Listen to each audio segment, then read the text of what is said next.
बेटा विज्ञान में आज हम पढ़ेंगे दूरी व विस्थापन। दूरी यानी कि डिस्टेंस, विस्थापन मतलब कि डिस्प्लेसमेंट। इन दोनों में अंतर क्या होता है? तो दूरी देखो, सपोज ये ए है, मैंने ये बना रखा है यहाँ पे, हमें ए से सी तक जाना है। ठीक है, हमें कहाँ जाना है? ए से सी तक जाना है। तो बहुत सारे साधन हो सकते हैं जाने के, है ना। हम क्या कर सकते हैं? ए से बी तक जाएं और फिर बी से सी तक पहुंच जाएं। ये हो सकता है।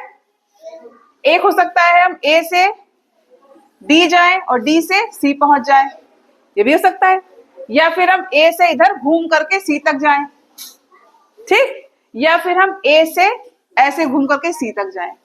और एक हो सकता है कि हम ए से डायरेक्ट सी तक जाएं। तो ये बहुत सारे क्या हो गए? पाथ, रास्ते हो गए। कहाँ जाने के लिए? ए से लेके सी तक जाने के लिए।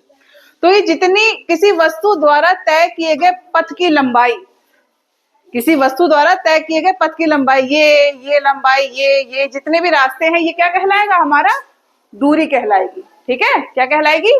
दूरी। लेकिन विस्थापन को याद रखना, जो न्यूनतम दूरी होगी वो विस्थापन कहलाएगी। यानी कि ए से सीधे सी तक हम जो ये रास्ता तय कर रहे हैं, ये वाला, यही हमारा क्या कहलाएगा? विस्थापन।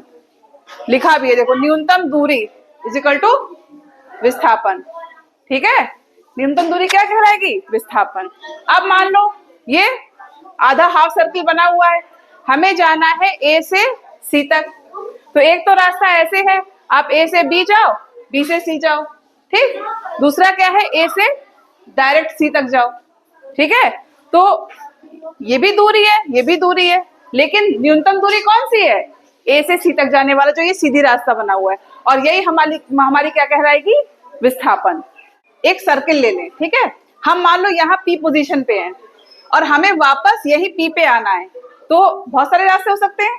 हम पी से एस जाएं, एस से आर जाएं, आर से क्यू जाएं, क्यू से फिर से पी पे आ जाएं। ठीक है, तो ये हमारी क्या कहलाएगी? दूरी। लेकिन चूंकि हमें पी से जाके पी पे ही आना है, तो इसका विस्थापन क्या हो जाएगा? शून्य, जीरो।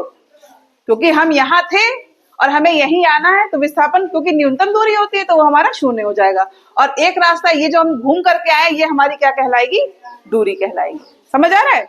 अब नेक्स्ट है चाल। चाल माने स्पीड।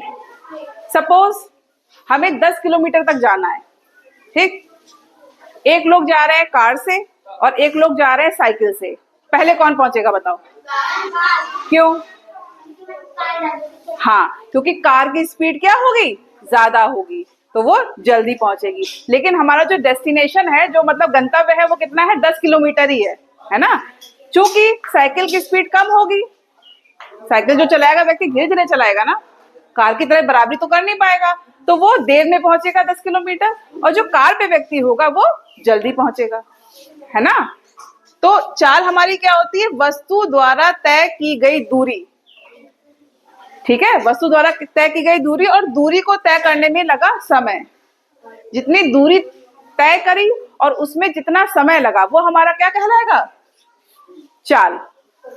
समझ आ रही बात?